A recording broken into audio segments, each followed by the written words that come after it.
Welcome to Old Man Sports Talk, and I'm your host, Old Man Nate. Today we're going to talk about the national championship playing tonight on ESPN between the TCU Horned Frogs and the Georgia Bulldogs.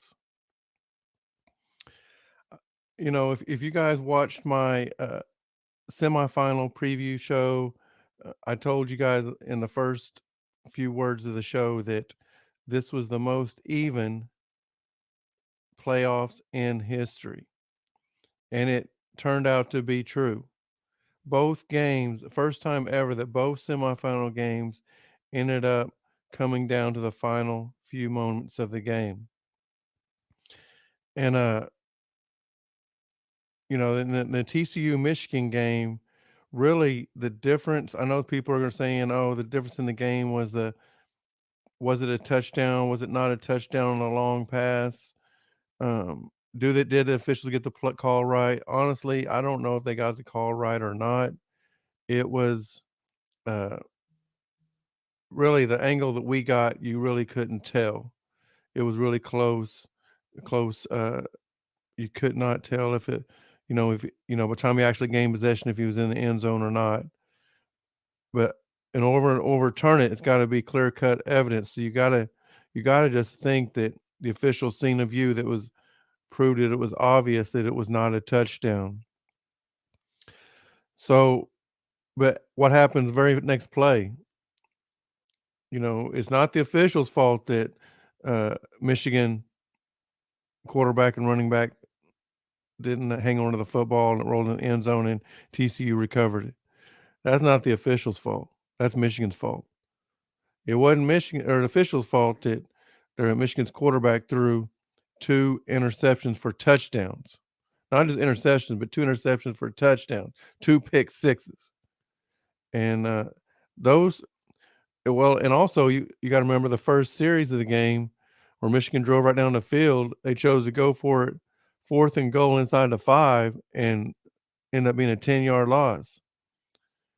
That's 4 possessions right there that, to me, cost the game, not the officials.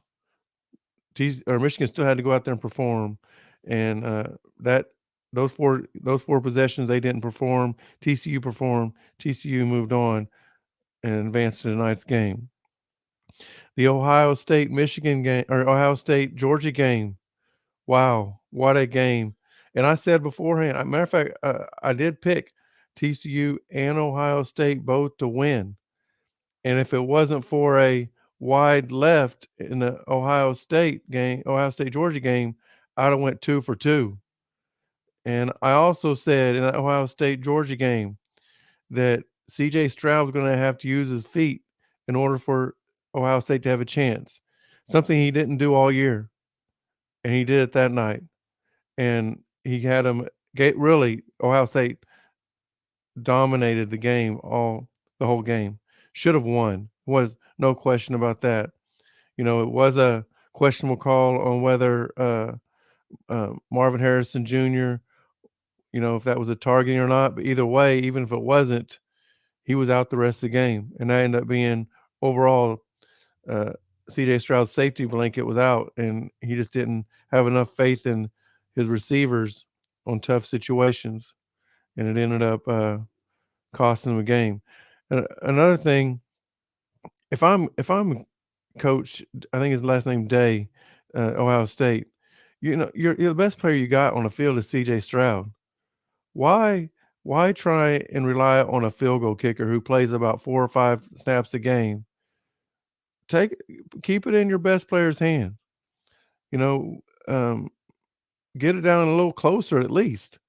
But they chose to just once they got down there by around the 30, just to play smart and set their field goal kicker up for what they thought was a guaranteed field goal, and he shanked it to the left. Too much pressure, man. You want the pressure to be on the guys that play a lot. It's like for free throws. That's why coaches have their best free throw shooters in the game at the end of the game. They don't have guys that play, you know, 2 minutes a game out there. They have their best free throw shooters, the guys who play the most in the clutch time, and that's what Coach Day should have done with Ohio State. Keep it in CJ Stroud's hands, and let him decide the fate. Hey, if you're online, go ahead and leave a comment. I always like to interact with the viewers and stuff, and I appreciate you guys viewing in. But Georgia took care of business. Georgia rallied. Georgia won. Georgia's I said this last week. Georgia's secondary is the weakest part of their defense, and if you can throw the ball on them, you'll have a chance. So it brings us to tonight's game between TCU and Georgia. It's David versus Goliath. Georgia's from the mighty SEC, the conference, supposedly the best conference for the last decade and a half. And in some ways, it's proven with as many national champions that came out of that conference. Besides Georgia and besides Alabama, you got LSU and Auburn and Florida. All of those, all of those teams have won national championships in the last 20 years. So, um, Georgia's going for back to back, trying to be the first team to win back to back national championships in the playoff era. And then you got the David, TCU. For one, they're from the Big 12, who everybody thinks is one of the worst conferences in football. And not only are they from the Big 12, but they're like the what's considered a medium part of the Big 12.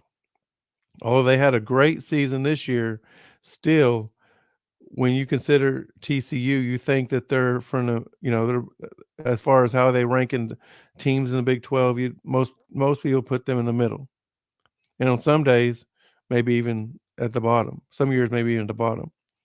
But here they come, unranked this season, all the way up to finish number 3 in the country entering the playoffs.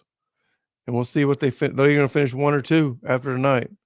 So it's a Cinderella story. It's a storybook story, and it's a story that if you're outside of Georgia and maybe even outside the SEC, the team you're going for most likely is TCU. Everybody loves the Cinderella. Everybody loves the underdog, and we'll see. We'll see what the results are tonight. As far as the matchup goes, I think, I mean, people are probably going to listen to this right now, uh, and they're going to say, "Man, this dude don't know nothing about football." Or they could look at it afterwards and said, "Man, that guy knows a lot about football." And I think this is a more even matchup than anybody really thinks. I said before, this is the four most even teams heading into the heading into the playoffs. And I'm not going to say it's the most even national championship game because, Georgia and Alabama a couple times, those were pretty fair, even matchups, really good games. Alabama and Clemson, was a really good matchup. So I'm not saying it's the most even, but it's right there with them. And by the end of the day, it might be the most even score. Georgia and Alabama went to overtime one year. I think that was 2016. They went to overtime, and that in that game, actually, Alabama was down, and that's when Tua came in and brought them back, sent the game to overtime, and then hit the touchdown to Deontay Smith. Both of them were freshmen at the time, and they won the national championship game. I think this is going to be. I really think this is going to be an even game from start to finish. I don't think you're going to see a dominance. I don't even think that. I think it's going to be a low scoring game in the first half. I predict, probably the first half you're going to see probably 13-10 halftime score, something like that. Um, I really don't think that I think teams are gonna be just going at it, to start the game off, and then the second half, you're gonna see a little more points scored, and by the end, you'll probably see the scores in the high 30s, low 40s for the final score. The keys to the game, I really think, are gonna be for TCU. TCU has gotta be able to run the ball on Georgia, but Georgia has let me look here. They have the uh, 9th best rushing defense in the country, okay? TCU's rushing defense is 73rd, but Georgia, we have not seen Georgia really like to run the ball a lot. Uh, against Ohio State, they really, really didn't run the ball a whole lot. They did a lot. They do some play action. They move um, Stetson Bennett around a lot. They relied on him to make plays a lot. If they do that this time, I don't think that's going to be a good end result for Georgia. Michigan had the third best rushing defense in the country, and TCU was able to run the ball pretty effectively on them. They had 2 guys run for over 100 yards. Now, here's the difference between Michigan and Georgia.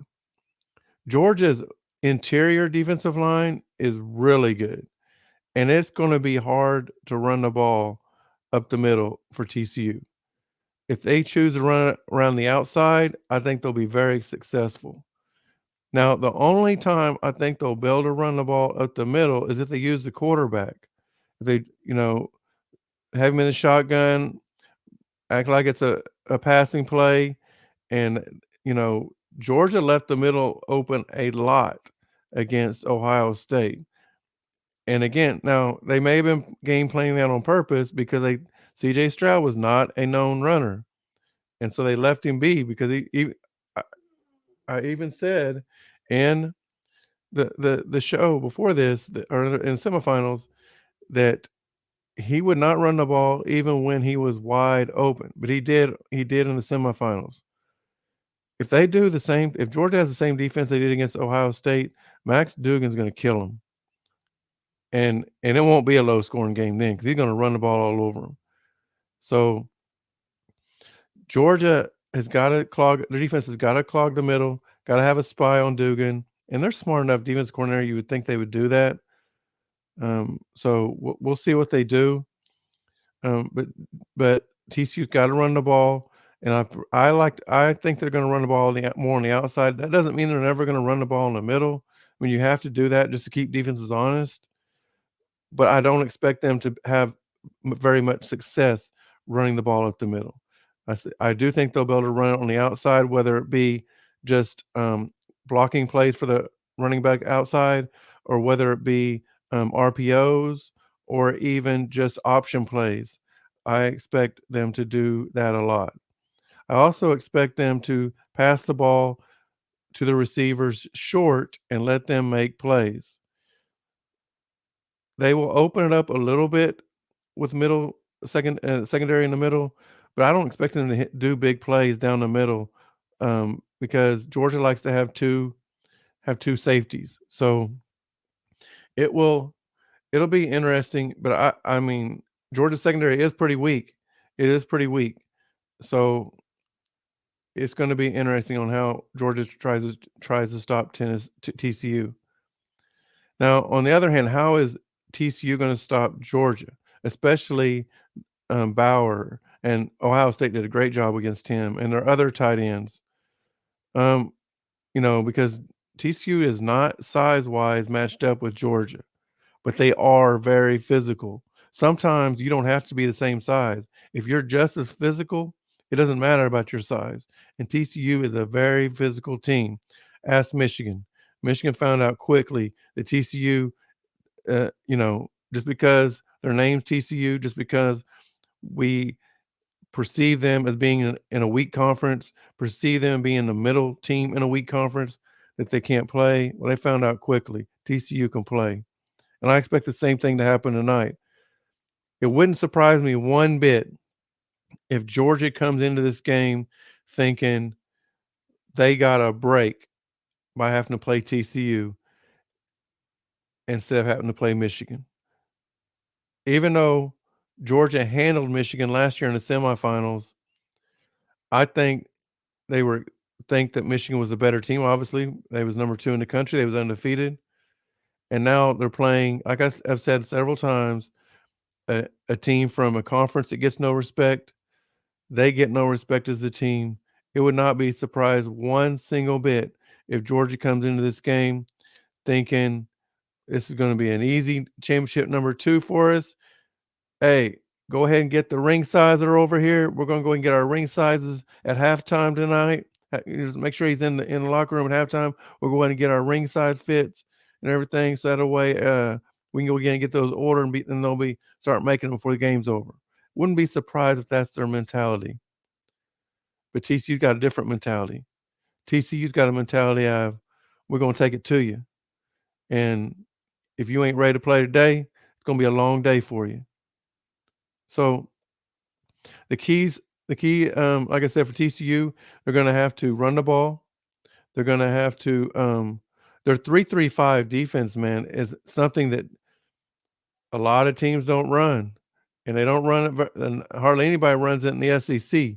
So, Georgia's not gonna be used to that. And the one thing I liked about the 3-3-5 is they have not just, passing blitzes, but run blitzes that come through and at different spots, and you don't know where they're coming from. The line it's hard to pick up for the lineman to pick them up.